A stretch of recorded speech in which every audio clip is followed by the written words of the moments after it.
there, hello, this is Mickey and DJ. We saw the movie Captain America Civil War a couple nights ago. Mm-hmm. We saw it preview opening night. Yes. And wanted to give our review on it. Mm-hmm. So, I loved the movie, but DJ...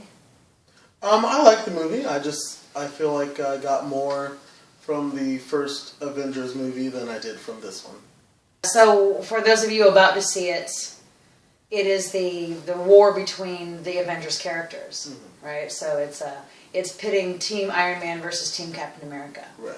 The basis behind why they're feuding is many countries. It was like 117 or 70 countries, 17.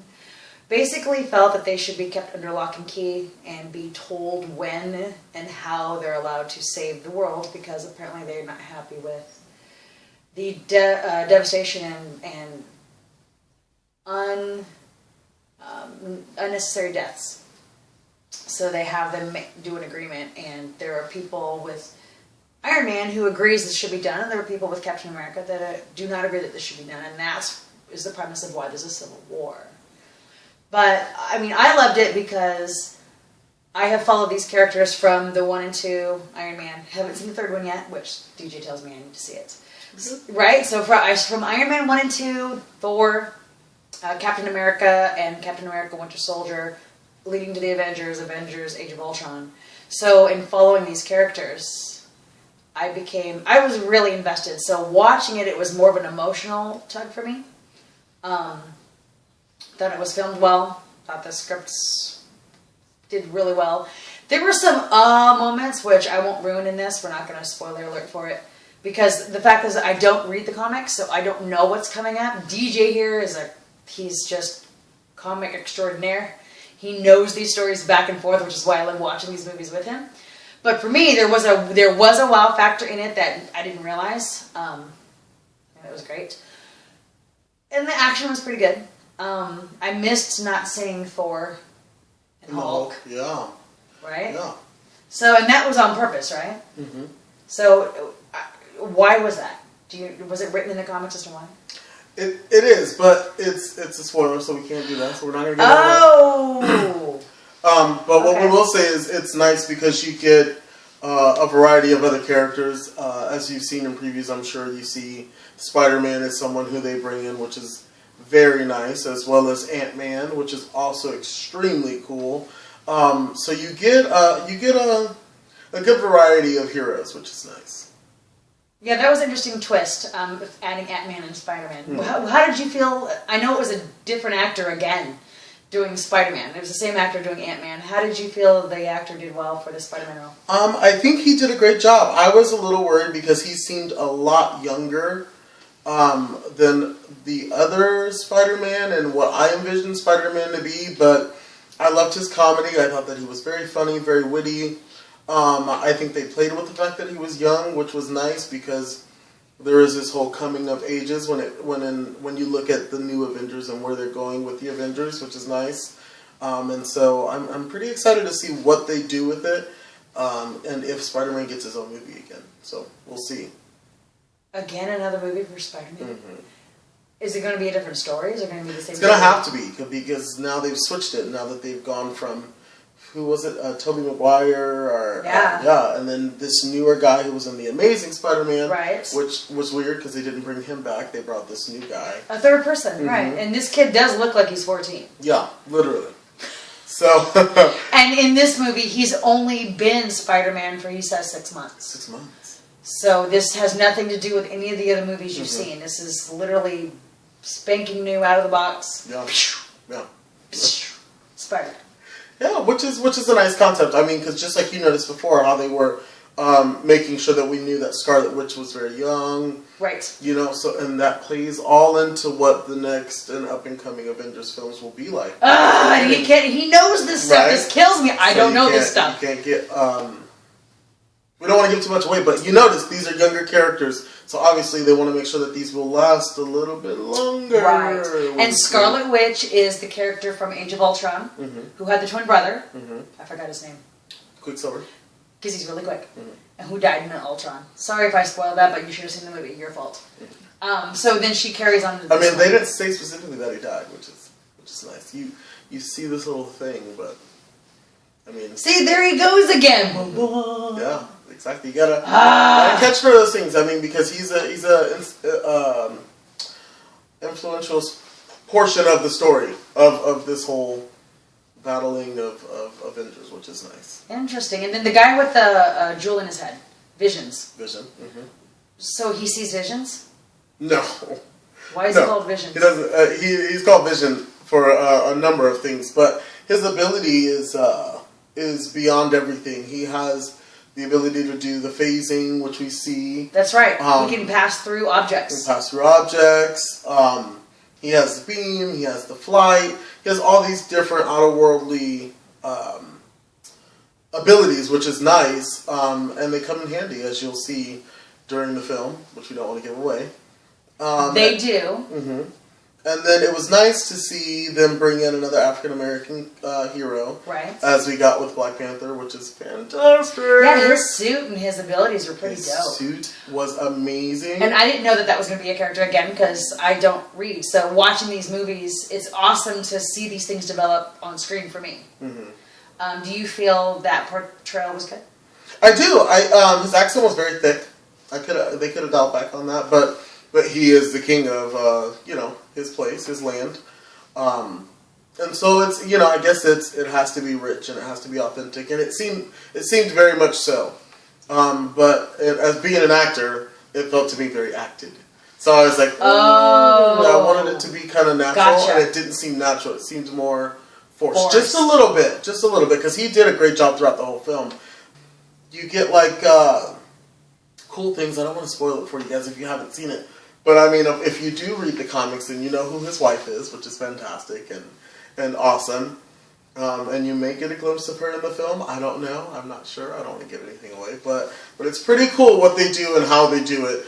And if you are a comic book reader or if you are a fan of Black Panther, then you kind of know who his wife is. Yeah, I learned that. We discussed this right after the movie, and my mind was blown because I didn't know. Mm-hmm. There's such a tie-in with a lot of these characters just in Marvel in general.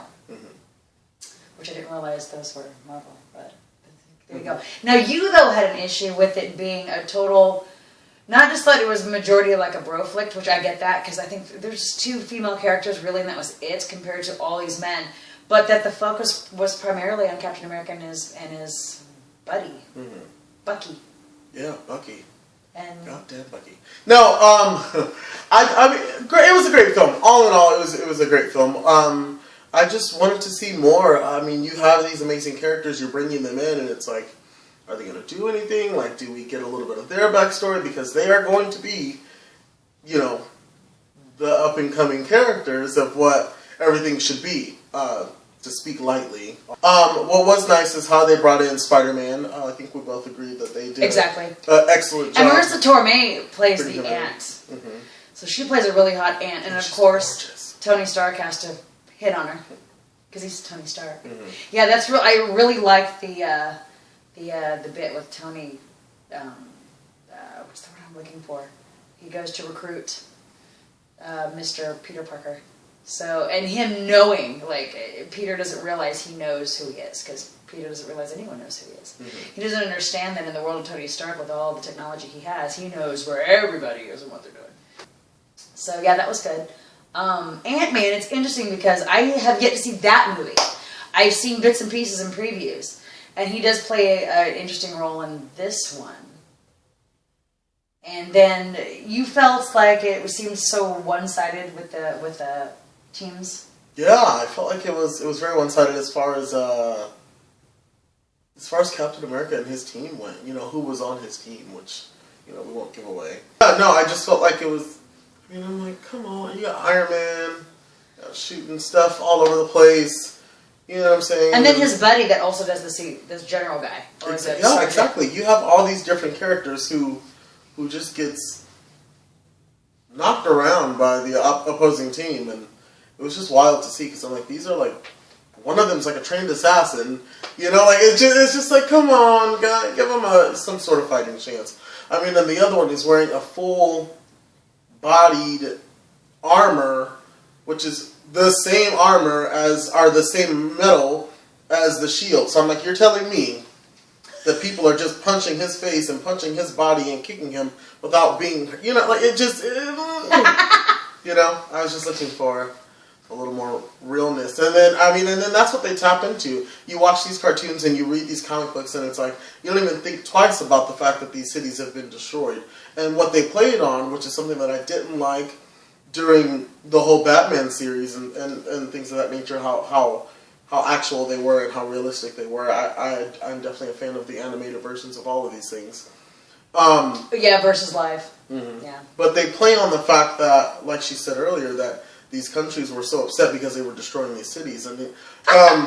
But you don't even think about it. You don't think that, no one thinks about the rubble and all this other stuff. I mean, just like during Man of Steel, I'm jumping now, but when he destroyed New York, I remember watching it, and I just not necessarily New York, but Daily City, Daily Planet, whatever it was. Right, the fictitious city. Yeah, and so, and I remember sitting there, and I was thinking to myself, who's gonna clean all this shit up?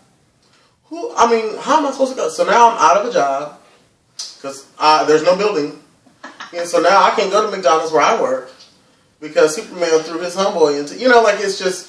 You don't even think about that. And so the fact that they made this like a thing, it was like, oh, reality, real world. And that irritated me, actually, because what he's touching on is in the beginning of this movie, the problem that people in charge are having is that because they're fighting crime, they're destroying buildings and innocent people supposedly, I guess, are being killed. My question to you is okay, then what the hell would you have done? Right. In Avengers, aliens are coming literally out of a portal in the sky. All right, fine. What would you have done? I mean, in Age of Ultron, they're lifting a huge chunk of the city into the atmosphere. Okay, U.S. government, what would you have done? When there's actual real wars and they haven't... Okay, it had happened here in 9/11. And we lost the Twin Towers. And we lost D.C., the Pentagon, right? Portions of it. Are we blaming... Are we going to blame U.S. and our troops because of however they didn't handle it and could have somehow figured out a way for that not to happen, even though the attack was on us? I think, to me, it's kind of the same thing. But I guess in the end, that's always going to be a factor. I think what the director and what the storyline is trying to do is they're trying to hit on how, in the end, the government always focuses on money and power. Right? Mm-hmm. So it'll take money to build those again, and then the power, because their power is limitless, in a sense, compared to mere mortals. Mm-hmm. Especially with Visions and Witch Hazel. What was her name? Scarlet Witch? Yeah, sure. Mm-hmm. Scarlet Witch and Visions, their power, like if they were mutants, they would have been like level 5 and higher. Right? See, but we can't use that word because Fox owns that word because Scarlet Witch is a mutant. She is originally from X-Men. What? See, I keep learning stuff from this guy. So there you go. So we didn't use that word from Fox. But basically, their powers, you even tap into it in watching this. You see that... her abilities are and she's a teenager. Mm-hmm. So she hasn't even begun to understand the power she possesses. Mm-hmm. She could literally change the atmosphere and change the world, honestly. She really put her mind to it, and someone trained her to do that specifically. And so humans that don't have that, obviously, are scared. They want to put a lid on it, and they want to say, no, we need to tell you when you're allowed to do this, and we need to tell you how you're going to do it. And that's just the way it needs to be done. And then what was the ultimatum? Or you retire. Or we put you in Avengers jail. Which is... People, come on. Yes. No. And then too, if you read the comic books and you watch the animated series and you know who Scarlet Witch's father is. Oh my gosh, did you reveal it? Okay, we're talking off camera on this because you didn't share that with me. I didn't. I hate him. Alright then, so... But the reason why, as some of you may know, why they can't touch on that is because Fox owning the Mutant and all of X-Men. So now you can't go into depth as to who her father is and why they have these abilities, which is why they're metahuman as opposed to the other alternative, which is mutant, which is what they were, which is why in these films they were scientifically created, when in fact... Oh my god, we're talking after this. So, they have a mutant gene. So, oh my god, I hate him. So, because I have to ask him now off camera, of course. Mm-hmm. How did you feel, and we'll wrap this up with this, how did you feel about them warring against one another, and how did you feel that it was portrayed in this movie? Do you feel like it came across the way they wanted it to? I think it came across the way that they wanted it to. I think that they delivered what they wanted to deliver, which was this huge battle between what they tried to make seem good and evil, bad and good, good decisions, bad decisions, what's best for the nation, what's best for you. And I think that's what they went for, and that's what they delivered. I just wanted to see more. I wanted more meat. I wanted more grid, more juice, more. But what I can say, all of the fight sequences, whoever does fight choreography for them, bravo to you. The choreography on that film, yes. Like, oh my god, mind blowing. Because I get caught up in the fight, not realizing it's fake. I'm like, gee, it's really, really good. But yeah, I think they did a great job. I still wanted a little more from them. You know, and that's just me being greedy because I read the comics and I like that. That's gotta be hard on your end. Reading the comics and being an actor. Totally. Yeah, too, being an actor, like you were saying, you kind of put yourself in the zone, and that's what I do. That's what I have to do in order to enjoy a film. I kind of have to put myself in a character, and in that sense, I was definitely Iron Man. And we did discuss that. I feel like I'm more team captain. And so I just, you know, it's difficult to watch as an actor, and you're like, I know that this is fake, but this is so real. How did they do this? This is good. But yeah, I like the film all in all, and I guess that's all I could say aside from you know, little things here and there. But I love Black Panther. I can't wait for his film and his wife. You guys just got to be ready for that.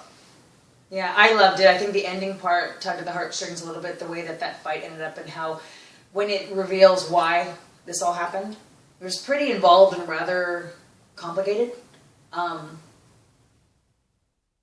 Yeah, I recommend, out of 10, I would give this movie an 8.5. That's good.